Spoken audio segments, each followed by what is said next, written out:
प्रिय श्रोताओं, आपका स्वागत है आपके अपने YouTube चैनल ज्ञान गंगा पर।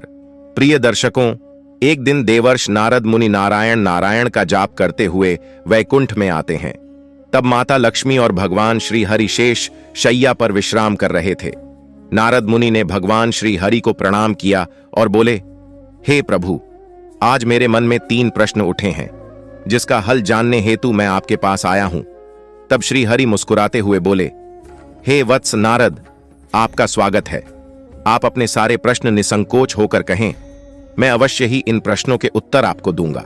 तब वर्ष कहते हैं, हे प्रभु, आप ही जगत के पालनहार और सृष्टि के रचयिता है।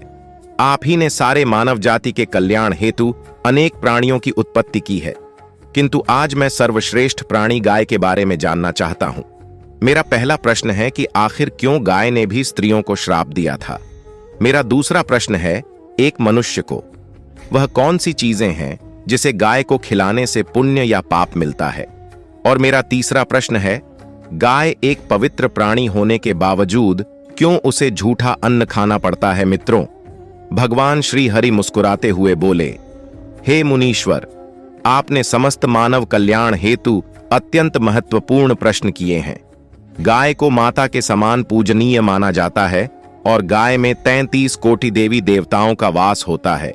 यह सबसे पवित्र प्राणी है, जिसकी उत्पत्ति समुद्र मंठा की पूजा और सेवा की जाती है। वहां देवी लक्ष्मी हमेशा अपनी कृपा दृष्टि बनाए रखती है। मैं आपके प्रश्नों के उत्तर इस एक पवित्र कथा के माध्यम से देना चाहता हूं। जो भी मनुष्य इस कथा को ध्यान से पूरा सुनेगा, उसके मैं 32 अपराध माफ करता हूं और मृत्यु के बाद उस व्यक्ति को श्री कृष्ण के धाम गोलोक में स्थान मिलता है। तब नारद मुनि कहते हैं, हे प्रभु, मैं इस पावन पवित्र कथा को पूरा ध्यान से सुनूंगा और मानव जाति के कल्याण हेतु मैं इसका प्रसार भी करूंगा। कृपया आप इस कथा को कहें। मित्रों, भगवान श्री हरि कहते हैं, हे नारद, एक समय की बात है, यस्य देश में एक किसान जिसका नाम ज्ञान था और उसकी गाय का नाम नंदिनी था। ज्ञान हर दिन अपनी गाय को चराने के लिए खेतों में ले जाता। उसकी हर रोज नित्य सेवा करता था। नंदिनी भी अपने मालिक ज्ञान से बहुत अधिक लगाव रखती थी। उसका एक बछड़ा भी था जो हमेशा उसके साथ रहता था। वे दोनों एक दूसरे से प्रेम पूर्वक व्यवहार करते थे।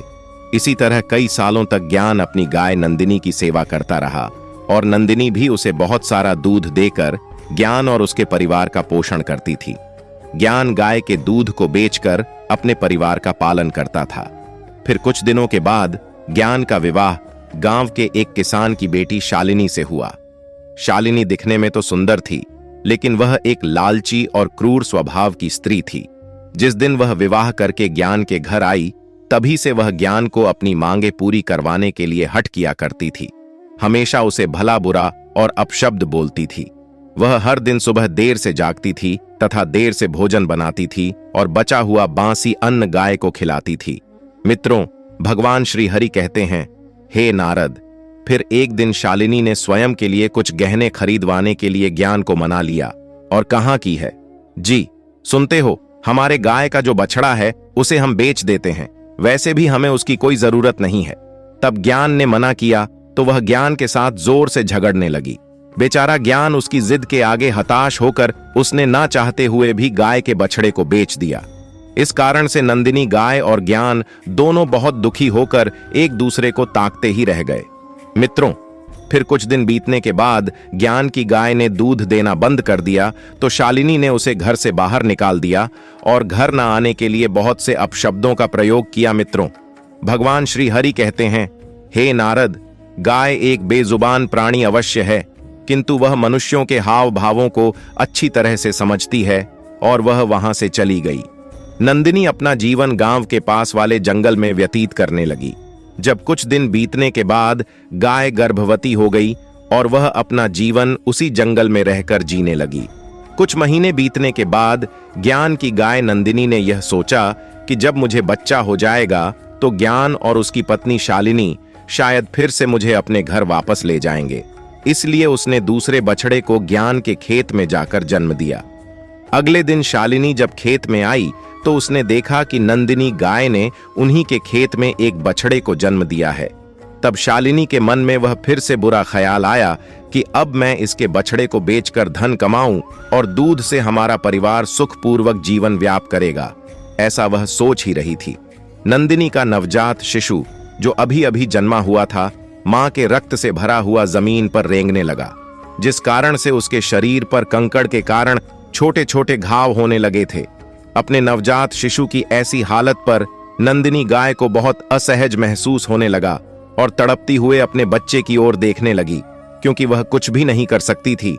लेकिन जब उसने शालिनी को उसकी ओर आते हुए देखा तो उसे करुण पुकार लगाते हुए कहा, हे देवी, कृपा करें और मेरे नवजात शिशु को इस पीड़ा से मुक्त करें। इसके नाजुक शरीर को जमीन पर पड़े हुए कंकड़ चुभने के कारण उसे यातनाएं हो रही हैं। जब शालिनी ने गाय के बछड़े की ओर देखा तो वह अत्यंत दुर्गंध युक्त रक्त में पड़ा रेंगता हुआ अपनी मां की बढ़ बढ़ रहा था। तब शालिनी को उस गाय के शिशु की ऐसी हालत देखकर उसे उस पर दया आने के वजह घिन आने लगी और उसने गाय के बच्चे को ना उठाते हुए कहा, भला मैं तुम्हारे ऐसे गंधे बछड़े को क्यों छू लूं मित्रों। भगवान श्री हरि कहते हैं, हे नारद। वह गाय शालिनी से बहुत याचना करने लगी, रोते हुए गिड़गिड़ा हुए हृदय के अंतर्मन से उससे विनती करने लगी, किंतु शालिनी ने क्रूर स्वभाव के कारण उसने गाय के बछड़े को छुआ तक नहीं और वह वहां से दूर चली गई। गाय बार बार उसे विनती करती रही, किंतु शालिनी ने उसकी बातों पर ध्यान नहीं दिया। तब गाय ने भगवान को प्रार्थना करते हुए गुहार लगाई और कहने लगी, हे प्रभु, आप क्यों मेरे निर्दोष निष्पाप बछड़े को ऐसी प्राणघातक सजा दे रहे हैं। आखिर हम प्राणियों ने कौन सा महापाप किया है जिस कारण से हमें अपने बच्चों को ऐसा तड़पते हुआ देखना पड़ता है। गाय की ऐसी करुण पुकार सुनकर स्वयं श्री कृष्ण वहां पर पधारे और उन्होंने गाय सहित समस्त प्राणियों को आशीर्वाद दिया कि उनके बच्चे जन्म लेने बाद तुरंत ही चलने लगेंगे, जिस कारण से वे उनके स्वयं के मां के आसपास रह सकेंगे। मित्रों, भगवान श्री हरि कहते हैं, हे नारद, श्री कृष्ण आशीर्वाद देकर वहां से अंतर्ध्यान हो गए, किंतु थोड़ी ही देर बाद जब शालिनी वापस उस गाय के पास उसे देखने के लिए आई तो उसे उसकी आंखों पर विश्वास नहीं हुआ। गाय का बच्चा खुद से खड़ा था तो शालिनी ने गाय के बच्चे को हल्का सा धक्का देकर जमीन पर गिरा दिया। जब गाय ने शालिनी की यह घिनौनी हरकत को देखा तो उसे बड़ा ही क्रोध आया और उसने समस्त संसार, देवी देवताओं, अग्निवायु, आकाश, जल और वृक्षों को साक्षी मानते हुए शालिनी को श्राप दिया और कहा, हे दुष्ट स्त्री, आज तुमने अपनी क्रूरता की सभी हदें पार कर दी हैं। मैं आज समस्त संसार को साक्षी मानते हुए तुम्हें और समस्त मानव जाति को यह श्राप देती हूं कि जब भी तुम्हारा बच्चा पैदा होगा तो उसे चलने के लिए सहारे की जरूरत पड़ेगी और तुम्हारे बच्चों को चलने के लिए 1 वर्ष तक का समय लगेगा। मित्रों, भगवान श्री हरि कहते हैं, हे नारद, आपके पहले प्रश्न का उत्तर इसी नंदिनी गाय के श्राप के कारण आज मनुष्य के बच्चों को चलने के लिए सहारे की जरूरत पड़ती है और ठीक से चलने के लिए मनुष्य शिशु को 1 वर्ष तक का समय लगता है। सतयुग में मनुष्य के बच्चे जन्म लेने के तुरंत बाद ही चलते थे। हे नारद, जब शालिनी अपने घर संध्या समय वापस आ रही थी तभी इस गाय के श्राप के कारण तूफान वर्षा होने लगी और तेज बिजलियां गरजने लगी। तब तेज वर्षा के कारण शालिनी एक पेड़ के नीचे सहारे के लिए रुक गई थी, किंतु नियति के खेल ने उसी पेड़ पर बिजली गिरा दी। उसी कारण से शालिनी की मृत्यु हो गई। मित्रों, शालिनी की आत्मा को लेकर यमदूत उसे धर्मराज के दरबार में उपस्थित हो गए और चित्रगुप्त ने उस स्त्री का लेखा जोखा देखा। तब वे सभी हैरान हो गए। यमराज ने शालिनी के गुनाहों को जानना चाहा तो चित्रगुप्त बोले, महाराज, इस स्त्री ने अपने पति का कभी आदर नहीं किया है, हमेशा देर से उठना और निर्वस्त्र स्नान करना, तथा इस स्त्री ने अपने पूरे जीवन में कभी भी पूजा पाठ नहीं किया है। इसके पापों को गिनाते हुए हमें आज का पूरा दिन लग जाएगा। और इसने सबसे बड़ा महापाप तो यह किया है कि गाय को हर रोज झूठा बांसी और सड़ा हुआ अन्न खिलाया है जो कीड़े और वर्मी भी ना खा सकें। साथ ही एक गाय के नवजात शिशु की मदद तक नहीं की है। मित्रों, तब धर्मराज बोले, इस स्त्री को कुंभी पाक नरक में डालकर तल दिया जाए, उसके बाद इसे जहरीली वैतरणी में डाल दिया जाए और इस स्त्री को 16 नरकों की सजा दी जाए। मित्रों, भगवान श्री हरि कहते हैं, हे नारद यमदूत, स्त्री को इन सारे प्रकार के नरक में डाल देते हैं और उसकी आत्मा को बहुत पीड़ा देते हैं। यह सिलसिला पूरे 1 वर्ष तक चला रहा। जब उसकी सारी सजाएं पूरी हो गईं, फिर धर्मराज ने उस स्त्री को गाय को हमेशा से झूठा सड़ा हुआ अन्न खिलाने के कारण उसे सूअर की योनि में जन्म लेकर हमेशा कीचड़ में रहने का और दुर्गंध युक्त पदार्थ खाने का आशीर्वाद दे दिया। मित्रों, भगवान श्री हरि कहते हैं, हे नारद, जो भी स्त्री या पुरुष गाय को झूठा या सड़ा हुआ अन्न खिलाते हैं, उन्हें नरक में जाना पड़ता है और कई प्रकार के कष्ट भोगने पड़ते हैं। हे मुनि, अब मैं आपको बताता हूं कि आखिर क्यों गाय को झूठा अन्न खाना पड़ा था। यह बात सतयुग की है। जब शिवजी और मां पार्वती समुद्र के किनारे विहार करने गए तो शिवजी के मन में शरारत करने की सूझी। उन्होंने पार्वती से कहा, हे देवी, मुझे अचानक आवश्यक काम से जाना पड़ रहा है। मैं कार्य पूरा करके अभी आता हूं, तब तक आप मेरी यही प्रतीक्षा करें।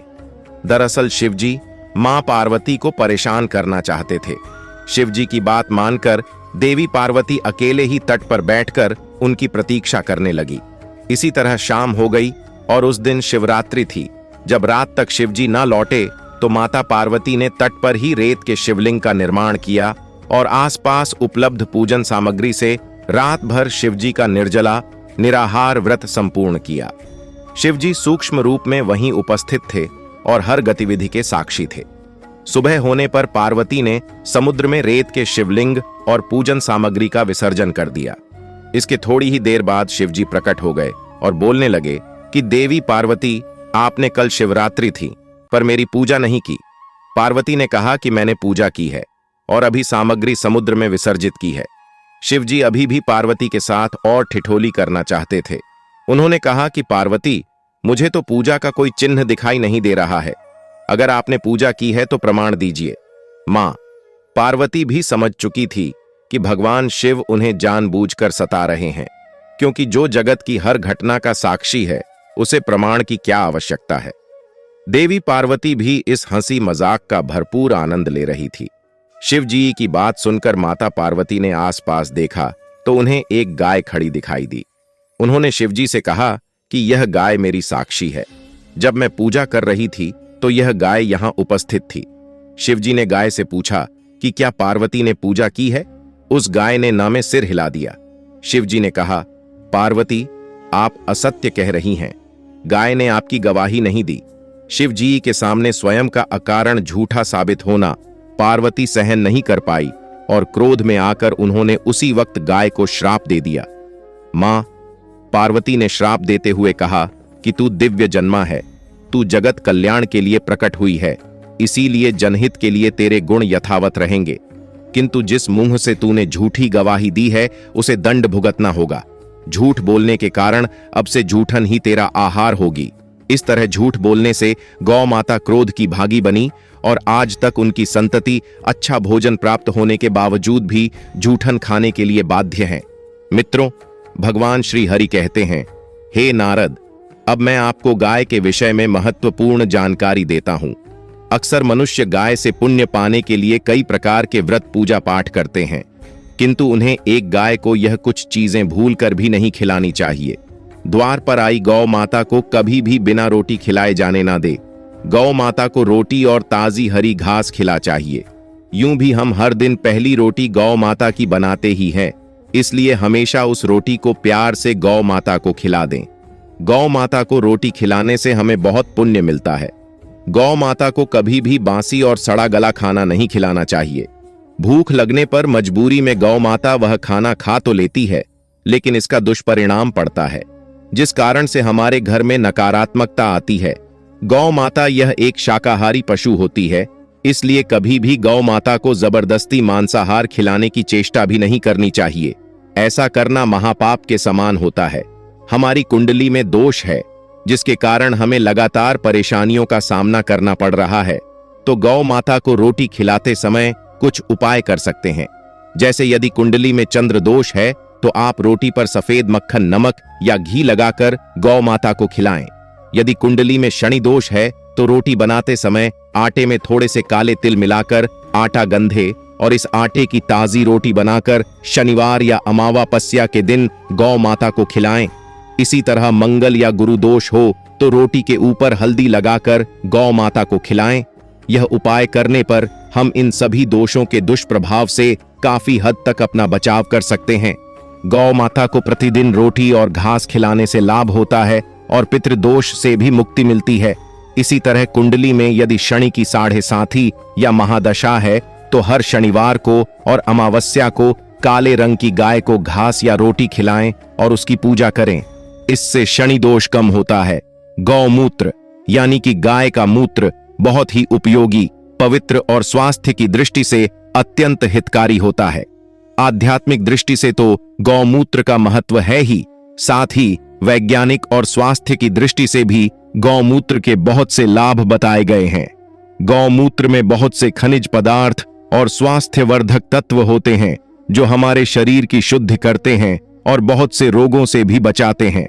साथ ही गौमूत्र छिड़कने से वातावरण में शुद्धता और पवित्रता व्याप्त हो जाती है। इसीलिए हमारे शास्त्रों में शरीर को निरोगी रखने के लिए प्रतिदिन गौमूत्र का सेवन करने तथा घर में गौमूत्र छिड़कने के लिए कहा गया है।